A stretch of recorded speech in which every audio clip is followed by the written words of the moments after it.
생존 우선순위 서바이벌 프라이어리티 2026년 6월 20일자를 진행하겠습니다. 첫 화면에 나와 있는 내용을 읽으면서 다시 소개를 합니다. 결과 원인 결과를 추구하는 콘텐츠입니다. 생존 가능 여부에 따라 현재의 의사결정이 합리적이었음이 입증된다고 하는 견해를 말씀드립니다. 그리고 또한 제가 스스로 소리내어 읽어서 이해 해석해보는 시간이기도 합니다. 구독, 좋아요도 부탁드립니다. 오늘의 편집 내용입니다. AI 반도체 데이터 병목 해결사 샌디스크 날개에 댄 HBF 특허 기술 뭐길래 라는 제목으로 정두영 기자가 조선비지에서 6월 24일 보도했습니다. GPU 아래 낸드 프레시 붙인 특허 확보, 데이터 이동거리 줄여 AI 반도체 병목 완화, HBM 중심 경쟁에서 돌파구 찾으려는 시도, 상용화 위해서는 발열 제어 수율 과제, 요게 특허 도면이라고 하네요. 미국 샌디스크가 개발한 고대역폭 플래시 HBF 기술이 최근 시장에서 재조명받고 있습니다. 샌디스크는 최근 그래픽 처리 장치 GPU나 인공지능 AI 가속기 밑에 낸드 프레시를 직접 붙이는 기술 특허를 확보했습니다. GPU 아래 낸드 특허의 주가 상승, AI 병목 GPU 확보에서 메모리 용량으로 이동. 그동안 AI 반도체 경쟁은 GPU와 HBM을 얼마나 확보하느냐의 싸움에 가까웠습니다. 그러나 지금 시장에서는 이것만으로는 부족하다는 평가가 나옵니다. HBM 모듈화 예시를 소개하는 그림을 게재했네요. 또한 AI 칩 패키지 구조 바꿀 기술이라고 해서 HBF 스택이라는 거로 이렇게 그림으로 도식화해서 소개를 하고 있습니다. 샌디스크, SK 하이닉스와 표준화, 삼성전자도 첨전 조짐, 상용화까지 발열 수율, 소프트웨어 과제, 이 소프트웨어 과제에 주목을 합니다. 컨트롤러와 소프트웨어도 중요합니다. HBF는 단순히 큰 낸드를 GPU에 가까이 붙인다고 작동하는 기술이 아닙니다. 어떤 데이터를 HBM에 둘지, 어떤 데이터를 HBF에 둘지, 언제 미리 읽어둘지, 어떤 순서로 GPU에 공급할지를 정교하게 판단해야 합니다. AI 메모리 아키텍처라고 그림으로 했는데 제가 그림을 설명할 수 있는 수준은 아니고요. 이런 거를 그림으로 보여주고 있네요. 그래서 제가 이해하는 방식으로 왜 이거를 붙이게 됐는지 그거를 이해한다, 이런 얘기가 되겠습니다. 본과 라우팅의 이원화된 관리는 과거의 유산이었다. 그 BOM이라는 게 있고 라우팅이라는 게 있습니다. MRP 시스템을 비유로 해서 말씀을 드리는 건데요.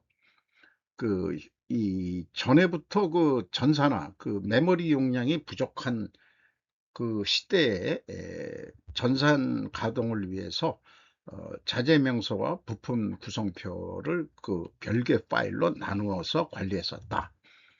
그리고 컴퓨터 처리 속도에 두 가지 요소가 있는데, 계산 속도는 CPU나 GPU, 중앙 프로세스 유니트죠. GPU, 그래픽 프로세싱 유니트, 요게 있고, 이거는 빠른데 데이터 입출력 속도, IO, 인풋 아웃풋 속도를 얘기합니다. 엄청난 속도를 자랑하는 CPU나 GPU의 실제 계산에 사용되는 시간은 전체 대기 시간의 1% 미만에 불과합니다. 인아웃 속도는 하지만 GPU에 데이터를 기록하고 다시 읽어오는 IO 작업은 여전히 수백만 분의 1초가 아니라 100분의 1초 수준으로 현재의 느리다고 비교해 볼 수 있습니다. 문제는 대부분의 MRP 시스템이 I/O 작업에 의해 심각하게 제약받고 있다는 점입니다. 그러니까 어떤 그 AI도 이런 I/O 작업을 다 빠른 시간에 해내는 거지만은 어 그게 시간이 걸리는 경우도 있고 어 그렇다는 얘기죠. 현존하는 거의 모든 MRP 시스템은 I/O에 얽매인 상태에 있다고 봐도 틀리지 않는 그 인식일 것 같습니다. 그래서 이것은 샌디스크가 제시한 그림인데요. AI 모델과 시스템 소프트웨어가 HBF를 제대로 활용하지 못하면 물리적으로 가까운 랜드를 붙여도 기대한 성능이 나오기 어렵다는 게 기자의 그 소개 내용입니다. 이거를 제가 상관관계, 인과관계, 사실관계인데 지금 현재 개발되어 있는 소프트웨어는 아마도 상관관계 알고리즘일 겁니다. 그래서 많은 데이터가 필요하기 때문에 사실관계라는 게 이게 이제 데이터라고 볼 수 있으면 되겠죠. 많은 데이터를 가져와야 되니까 용량이 계속 커져야 되고 압축이 되고 그런 거가 발전되어 있죠. 자, 이거를 인과관계는 조그만 데이터만 있어도 됩니다. 이거를 이는 현재 추론 알고리즘이 상관관계 알고리즘임을 소환해야 해결할 수 있을 것입니다. 상관관계 추론은 매우 많은 데이터가 필요합니다. 그래서 지금까지 이 방향으로 반도체가 발전되어 왔던 것이죠. 해결책은 인과관계 알고리즘을 탑재시켜야 한다는 것으로 저는 주장합니다. 그렇게 되면 상관관계처럼 수많은 데이터를 검색할 필요가 없게 됩니다. 물론 선택된 원인 가정은 필히 존재해야 하는 다른 결과도 찾아주어야 할 것입니다. 그래야 답을 준 게 정확하냐 했을 때 이런 거 증거도 있거든 하고 AI가 얘기를 해줄 겁니다. 상관관계와 인과관계는 그러나 서로 연결할 수 있는 어떠한 매개체도 없습니다. 건널 수 없는 강이 이 가운데는 흐르고 있습니다. 사실관계가 데이터의 건초더미인 것이며 이 건초더미에서 우리는 반을 찾는 알고리즘이 필요하다. 제가 이렇게 이해하고 해석을 했습니다. 그래서 소프트웨어에 충분조건 논리와 필요조건 논리를 구현할 수 있을까? 어떤 갈등 문제를 입력했을 때 어떤 그 해결 방안을 제시할 수 있겠느냐, 이런 논리 알고리즘을 집어넣을 수 있어야 되고, 충분조건 논리는 만약 뭐하 되면은 그러면 어떻게 된다, 왜냐하면은 이게 원인 가정이기 때문이다.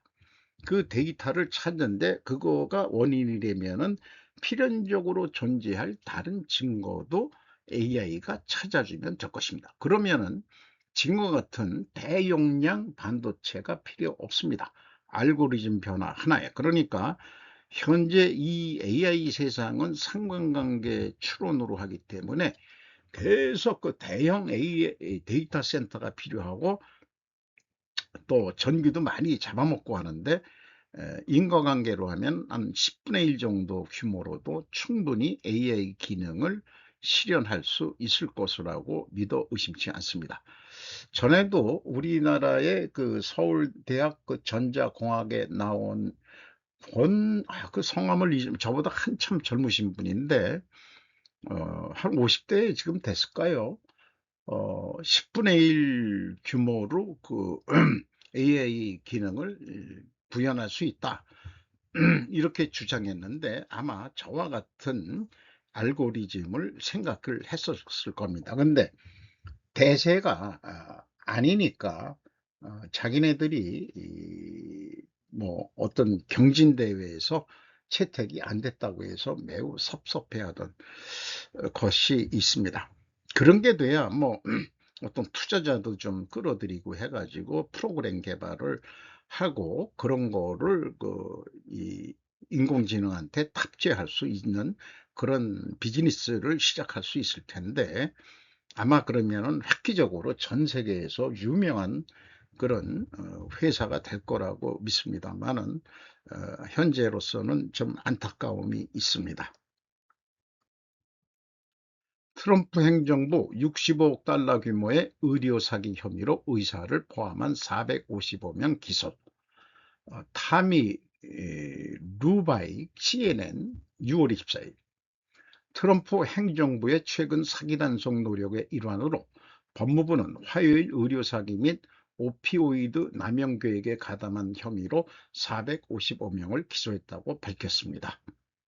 90명의 의사와 기타 의료 전문가를 포함한 피고인들은 허위 주장과 관련된 65억 달러 상당의 사기에 연루되어 환자에게 심각한 피해를 입혔다고 법무부가 화요일 발표했습니다. 관계자들은 한 피고인이 학생의 심혈관 검사에서 고무도장을 찍었다고 주장하면서도 가족에게 심장이 비대하다는 사실을 알리지 않았다고 강조했습니다. 18세의 대학농구 선수 케이든 프랜시스는 몇 주 후 운동 중 사망했습니다.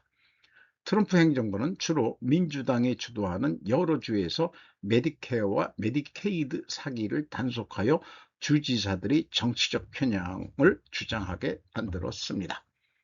이 사진은 카시 파텔 FBI 국장, 이 사람인가요? 백인계 같지는 않습니다만, 토드 블랑시 법무장관 대행, 이 사람인가요? 그리고 보건복지부 장관이 나란히 서 있습니다. 케네디 주니어가 화요일 워싱턴 DC 법무부에서 열린 기자회견에서 연설하고 있다고 표현했는데, 정작 사진에는 케네디가 안 보이네요. 그러네요. 잘못 인용이 된 것 같습니다. 설명하고는 다들 심각한 얼굴 표정을 하고 있죠. 케네디는 성명에서 의료 사기는 납세자로부터 훔치고 취약한 환자들을 착취하며 생명을 위협에 빠뜨립니다라고 말했습니다. 이 사건에는 애리조나주의 한 회사에 20억 달러의 메디케어 보험금을 지급하고 텍사스에서 9억 6천만 달러의 사기성 상처 치료 청구가 포함되어 있었습니다. 그래서 이런 거하고 의료 사기 외에 이런 것도 한번 생각해 보게 됩니다. 페인 허슬러라고 제가 코필로텍 검색해서 찾은 영화입니다. 제약회사 영업사원 남성 피트 브레너가 병원 의사에게 신약 진통제로 로나펜을 처방받게 하려고 영업하는 내용이 중심이고, 병원 의사 공략, 설명회, 프로모션, 디베이트, 경쟁사와의 싸움 등 실제 제약 영업 구조를 매우 사실적으로 묘사, 실화를 바탕으로 한 미국 영화입니다. 현재 저는 대학병원 정기 내분비과 진료를 4개월마다 합니다. 평소 오전 시간대 환자, 의료 소비자라고 제가 지칭을 하죠. 제가 소비자. 그 병원은 의료 공급자죠. 들이 오랜 대기 시간을 겪고 있죠. 그래서 대기 시간이 길지 않는 시간대를 찾게 되었었습니다. 저는 대기에 진절머리가 날 정도로 싫습니다. 고령화 사회가 될수록 아침 8시 반인가 여는 것 같은데, 8시부터 서울에 있는 대학병원인데 문을 열기 전부터 들어와 가지고 쭉 대기를 하는 것을 보고 있는 게 현실이죠. 근데 이걸 저만 찾은 게 아닙니다. 점심시간이 가까워지면 양복 입은 제약회사 영업사원들이 의사 진료실에 들어가 인사하는 시간을 만들려고 노력하고 있는 것이 그때 눈에 들어왔습니다. 의사들은 잘 상대해 주지도 않죠. 디베이트가 우리나라에도 있는지 모르겠습니다만 있을 거예요. 그걸 뚫고 자신들의 약을 처방해 달라고 로비를 하는 절박함을 영업사원 얼굴에서 보게 됩니다. 어쨌든 절박해야만 해결책을 찾겠죠. 어쨌든 처방전에 그 회사 약을 입력을 하게 되면은 리베이트를 받을 수 있겠죠. 의사께서는. 케네디가 환자, 의료 소비자를 위한 정치를 한다. 아마도 차기 대통령 후보 경쟁자가 될 수도 있을 것이다. 차기 정권을 쟁취하려면 한국 정치인도 소비자 주권 시대를 천명하고 노력해야 할 것이다. 우리나라 의약분원 이런 거 가지고 의대 정원 이런 거 가지고 사회적인 혼란을 겪었습니다만은 우리가 고령화 사회가 돼가면서 의료 서비스, 의료 소비자가 엄청 지금 많이 생기고 있고 대단한 시장일 겁니다. 저도 제가 쓰는 비용의 상당한 금액이 의료기관에 쓰고 있죠. 나이 먹으니까 특히 이에도 그렇게 돈이 또 많이 투자가 되죠. 그런 게 그렇게 되더라고요. 투기장이 된 코스피라고 제가 제목을 붙여봤습니다. 하루에 910포인트 떨어졌다. 코스피 역대급 폭락 기록. 유재인 조선일보 6월 23일. 910포인트 빠져 사상 최대 낙폭 검은 화요일. 매도 사이드카 이어 서킷 브레이커까지 발동. 그래서 8200 3.84까지 하루에 이렇게 급락하는 그래프를 보여주고 있습니다. 23일 서울 중국 하나은행 본점 딜링룸 전광판에 코스피 등 시황이 나오고 있다. 이날 코스피는 전 거래일 대비 910.71포인트 9.99% 내린 8203.84로 장을 마쳤고, 코스닥도 76.88포인트 7.94%가 내린 891.52로 장을 마감했다. 이날 코스피는 반도체 쏠림 현상에 외국인의 차익 실현 매도세가 더해지면서 프로그램 매도 호가 일치 효력 정지 사이드카에 이어 서킷 브레이커 매매 중단 조치가 발동됐다. 머리를 극적이는 보통 이런 사진 찍을 땐 꼭 여성이 지나갈 때 꼭 하더라고요. 물론 남성이 나올 때도 있지만은 여기서 근무하는 직원들이 다 이쁘게 나오네요. 치솟는 불길 김포 물류창고 화재. 서울신문 6월 23일. 23일 오후 2시 45분 경기도 김포시 운양동 한 물류창고에서 큰 불이 났다. 이 불로 현재까지 확인된 인명피해는 없으며 물류창고 관계자 4명은 스스로 대피했다. 소방당국은 인근 공장에 불이 났다는 행인의 신고를 받고 장비 43대와 소방관 108명을 투입해 진화 작업을 벌이고 있다. 이렇게 돼 있는데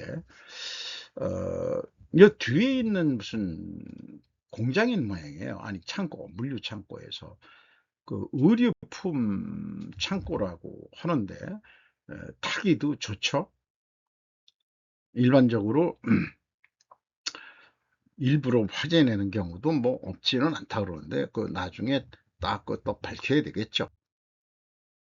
서울 레미콘 공장 부고분 재건축 현장 90분 공급망 비상. 정민아 조선비즈 6월 23일. 성수 풍납 공장 문 닫고 서울 내 2곳만 남아. 90분 내 공급 못 맞추면 품질 공정 차질. 배치 프렌트 규제 완화 필요. 정부는 신중. 건설업계에선 공사비 상승과 주택 공급 지연을 막으려면 현장에서 직접 레미콘을 생산하는 배치 프렌트 현장 레미콘 생산 설비. 저희 젊었을 때는 그냥 배차 프렌트 그랬는데 설치 규제를 완화해야 한다는 목소리가 나오지만 국토해양부 교통부는 민간 현장까지 규제를 풀 계획은 없다고 선을 그었다. 문제는 서울 시내 정비사업 현장까지 제때 레미콘 공급하기가 갈수록 어려워진다는 점이다. 레미콘은 시멘트와 자갈모래를 물과 섞어 만든 뒤 시간이 지나면 굳기 시작한다. 통상 제조 후 90분 안에 현장에 도착해 타설해야 품질을 유지할 수 있다. 24일 시멘트 업계에 따르면 현재 서울에 남은 레미콘 공장은 강남구 세곡동 천막 콘크리트와 송파구 장지동 신일 CM 등 두 곳이다. 2022년 서울 레미콘 물량의 약 40%를 맡았던 성동구 성수동 삼표 레미콘 공장이 폐쇄된 데 이어 지난해 말 송파구 풍납동 공장도 문을 닫았다. 여기는 그 송파구 풍납동인데요. 이게 풍납토성 지금 복원하는 되고, 여기도 나중에 공원화가 되려는지 아니면은 풍납토성이 연장으로 확인이 돼야 될 장소인지 그거는 잘 모르겠습니다만은, 어쨌든 우리나라 유적이 있는 백제 유적이죠. 어, 그 수도였던 풍납토성, 어, 그런 사진을 게재했네요. 비싸도 산다. OLED 모니터 수요 상승, 한국 디스플레이 기회 상승. 김명호 전자신문. 이 기사 때문에 오늘 제가 삼성 디스플레이하고 그 다음에 LG 디스플레이 두 군데 회사를 스루폿 회계로 분석해서 2026년도 매출 예측과 손익분기점을 예측해서, 특히 LG 디스플레이는 손익분기점 매출 계획이 실현 가능한가 여부를 검증을 해서 별도 방송을 해 드렸습니다. 한번 검색을 해서 스루폿 어카운팅이라고 아마 하면 나올 거예요. 닌텐도 주가 침체, 게임업계 어두운 시절 시사, 흐름 바꿀 요인 보이지 않아. 브룸버그 통신 6월 24일 일본판입니다. 금융시장과 비디오 게임 팬이 같은 시각을 갖는 경우는 드물다. 그 전형이 닌텐도다. 이 회사의 주가는 최근 몇 달간 부진했고 이번 달에도 더 하락했다. 게임의 최신 정보를 제공하는 닌텐도 다이렉트 발표 내용에 임박한 대박작에 대한 기대를 갖게 하는 재료가 부족했기 때문이다. 한편 그것은 게임기 스위치의 유저에 있어서 최고의 시기 하나와도 겹치고 있다. 뭔 얘기인지 읽어봐도 제가 참 게임을 안 해봐서 잘 모르겠네요. 높은 평가를 받는 포켓몬과 같은 제목이 갑자기 등장하고 있기 때문이다. 이러한 논의에서는 통상 나는 플레이어 측의 편에 선다. 하지만 이번에는 신중한 시각을 보이는 투자자들에게 동의하지 않을 수 없다. 온갖 증거가 보여주는 것은 게임 업계가 어두운 시대로 접어들고 있으며, 그것은 아마도 업계 역사상 가장 심각한 국면 중 하나라는 것이다. 미 마이크로소프트가 스튜디오 매각을 진행시키는 움직임이 막 밝혀졌기 때문이기도 하다. 안타깝게도 많은 업계 관계자들은 이 흐름을 반전시킬 수 있는 요인은 당분간 보이지 않는다는 인식을 같이 하고 있다. 리셋 필요. 업계의 공경은 주로 경영진의 판단 착오에 기인하고 있다. 플레이어는 최첨단 기술과 보다 사실적인 그래픽을 갖춘 게임을 무엇보다 원한다는 생각이 오랫동안 지배적이었다. 이 인플레이션적인 발상의 문제는 단순하다. 이미 뛰어난 게임이 너무 많이 존재하고 있어 신작 한 편을 개발하는데도 엄청난 시간과 자금이 필요하다.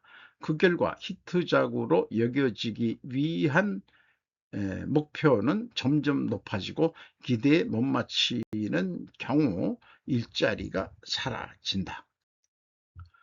다른 대부분의 엔터테인먼트 섹터보다 더 큰 폭의 정리해고에 직면해 있다.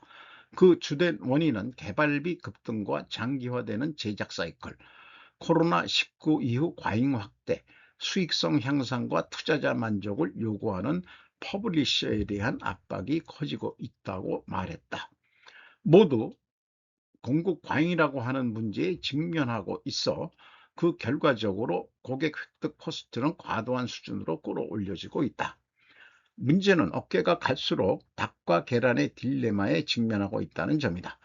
기업은 투자 재개를 정당화하기 위한 계기를 필요로 하지만 그 계기 자체도 투자자가 없으면 생기지 않는다.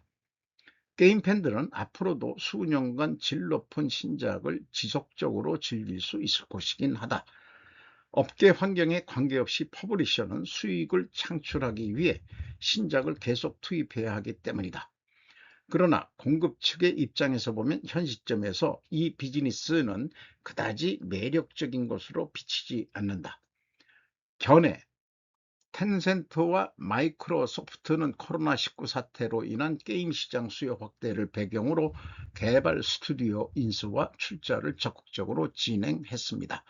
그러나 그 반동이 현재에 와서 나타나고 있는 인상이 있습니다. 이 사진은 샌프란시스코에서 찍었다는 사실인데 닌텐도 캐릭터가 그려져 있는 가방을 들고 가는 거가 찍힌 사진을 게재했네요. 미사일 드론 그리고 핵 트럼프의 전쟁이 얻은 것과 비용. 수잔 페이지 USA 투데이. 이란 전쟁은 그만한 가치가 있었나요? 양해 각서가 체결되고 60일간의 협상이 진행 중인 상황에서 휴전은 너무 취약하고 갈등은 너무 신선해서 그 질문에 자신 있게 답하기가 어렵습니다.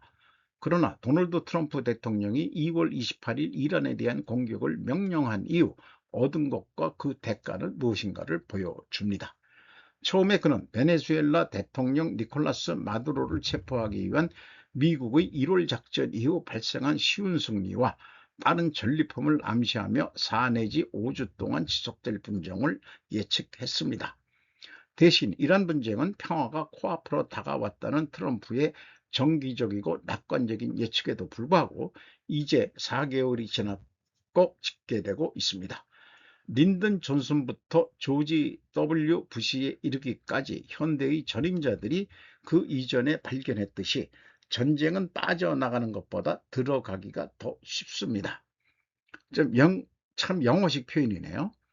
트럼프는 전쟁이 불량 정권을 견제하고 핵 야망으로부터 세계를 보호한 미국의 군사력을 성공적으로 사용한 것이라고 찬사를 스스로 보냅니다. 이란 군대는 퇴화되었지만 철거되지는 않았습니다. 이스라엘에게 테헤란의 미사일 능력을 제거하는 것은 처음부터 최우선 목표였습니다. 트럼프가 여전히 공유하는 것은 아닙니다. 마가의 분열, 의회의 반발, 트럼프는 트루스 소셜에서 양해각서를 비판한 바보들을 비난하며 부럽거나 나쁜 사람이거나 멍청하다고 말했습니다. 이 이스라엘이 원하는 것처럼 이란을 깡그리 무너뜨리게 하고 만약에 미국의 지상 점령군이 들어가서 이란의 그 친미 정권을 수립하고 그렇게 직접 한다면은 돈이 엄청나게 많이 들어갈 거예요. 그러니까 그렇게 안 하고서 지금 싸게 맥히는 방법으로 결국 석유의 패권을 미국이 가져갔다는 거에서는 인정을 해야 될 것입니다.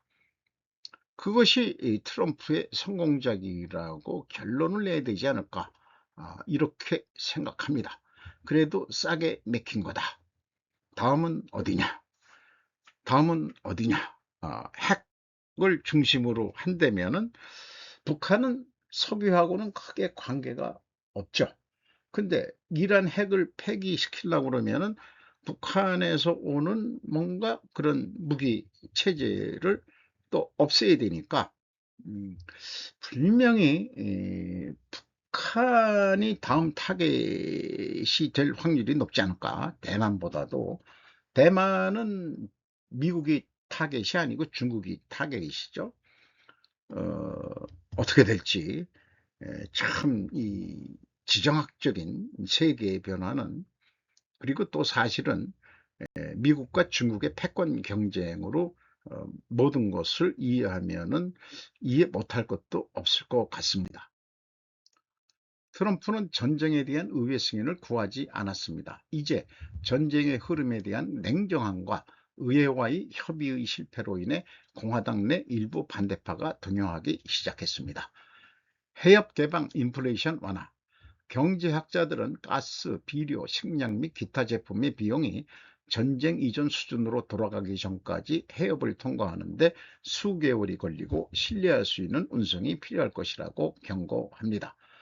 전 세계 석유의 약 20%가 페르시아만과 공해를 연결하는 좁은 수로를 통과하고 있었습니다. 이스라엘과의 위반. 이란과의 전쟁은 미국과 이스라엘 간의 공동작전으로 시작되었지만 트럼프와 그와 오랜 동맹국인 베냐민 네타냐후 이스라엘 총리 사이에서 그 종식 협상은 격렬한 논쟁의 대상이 되었습니다. TBD 이란의 핵 제약, constraints. 너무 빨리 파일을 작성해서는 안 됩니다. 휴전은 협상이 테헤란의 핵 프로그램에 대한 제한을 해결하는데 2달의 시간을 주었습니다. US 투데이의 워싱턴 국장인 수잔 페이지는 12번의 대통령 선거와 7번의 대통령 선거를 취재했습니다. 이게 뭔 얘기인지 모르겠네. 그녀는 최신 저서는 여왕과 그녀의 대통령들 하퍼 2026년에 최근에 책을 발간하고 장관 대통령 취재의 전문가인 모양입니다. 이 사진은 2025년 12월 29일 플로리다 판비치에 있는 트럼프 별장 마라라고에서 클럽에서 만난 후 기자회견에서 악수하는 모습을 사진을 소개하고 있습니다. 누가 그러는데 둘이서 지금 짜고 치는 고스톱 하고 있는 거다. 네타냐후가 악역, 배드캅, 그 다음에 이제 트럼프가 굿캅, 이런 역할. 러시아 핵폭격기와 유럽연합의 나토 전투기. 엘리콕 뉴스위키지 6월 23일. 러시아의 핵폭격기입니다. 그리고 이것은 스웨덴의 전투기, 이런 것들을 대비시키면서 지금 공중에 대한 그런 양 진영 간의 어떤 무기 경쟁 이런 등등을 대비시키고 있는 뉴스군요. 북한 김 위원장 1만 톤급 군함 및 핵 해군 계획 공개. 강진규 AFP에서 6월 24일. 북한이 군사 확장을 추진함에 따라 북한은 해군에 핵무기를 장착하고 더 큰 군함을 건조할 것이라고 수요일 관영 매체에 따르면 김정은이 말했습니다. 이 운동형 국가는 지도자들이 미국과 한국에 대한 필수적인 억지력으로 추구하겠다고 공언한 핵 프로그램에 대해 여러 차례 제재를 받고 있습니다. 김 위원장은 화요일 항구도시 남포에서 작년에 진수된 2척의 5,000톤급 군함 중 하나인 최연함의 취역식에서 자신의 발언을 했다고 조선중앙통신이 보도했습니다. 김 위원장은 기념식에서 해군에 핵무기를 장착하는 프로그램은 계획된 경로를 무조건 따르고 있다고 말한 것으로 알려졌습니다. 한국 해군은 북한의 2척에 비해 5,000톤급 이상의 함정을 10척 이상 운영하고 있다고 또 소개를 하고 있습니다. 북한 관영 조선중앙통신이 공개한 이 사진은 남포 공항 STR에서 신형 구축함 최연호의 취역식의 사진을 보여줍니다. 이거는 임시로 낸 햇빛을 막으려고, 이거는 부두에 있는 거겠군요. 네, 그렇군요. 여기에 이제 그 해군들이 도열해 있는 이고, 앞에 그 함포가 있고, 요즘 그 군함들은 이 측면 통로가 없더라고요. 왜 그렇게 짓는 건지는 잘 모르겠습니다만은, 옛날 그 배들을 보면 그런 거 같지는 않는데, 다 여기 걸어서 이렇게 하게 돼 있는데, 뭔 이유가 있겠죠. 저는 잘 모르지만은. 4개월 만에 최고 지도부서 경질, 뿌리 깊은 부패. 북한에서 일어난 이례적인 인사극과 김정은 위원장의 쳤죠. 니시오카 쇼치 코리아 웨이브 편집장, 그 상징이라고 할 수 있는 것이 김재룡이 당 정치국 상무위원, 당 중앙위원회 비서, 당 중앙위원회 부장 등 주요 보직에서 일괄적으로 벗어났다는 점이다. 공식 언론은 정치국 상무위원회에 대해서는 직무 변동에 따라 소환, 당 중앙위원회 서기와 부장에 대해서는 해임이라고 사무적으로 전했다. 신인과 엄격한 신상필벌 통고, 무엇보다 이를 완전 실각이나 숙청으로 단정하기는 이르다. 공식 보도에서는 김재룡 씨 본인의 부정부패나 범죄 연루 사실은 나오지 않았다. 또 당 중앙위원회 위원 등 다른 직함까지 이뤘는지도 명확하지 않다.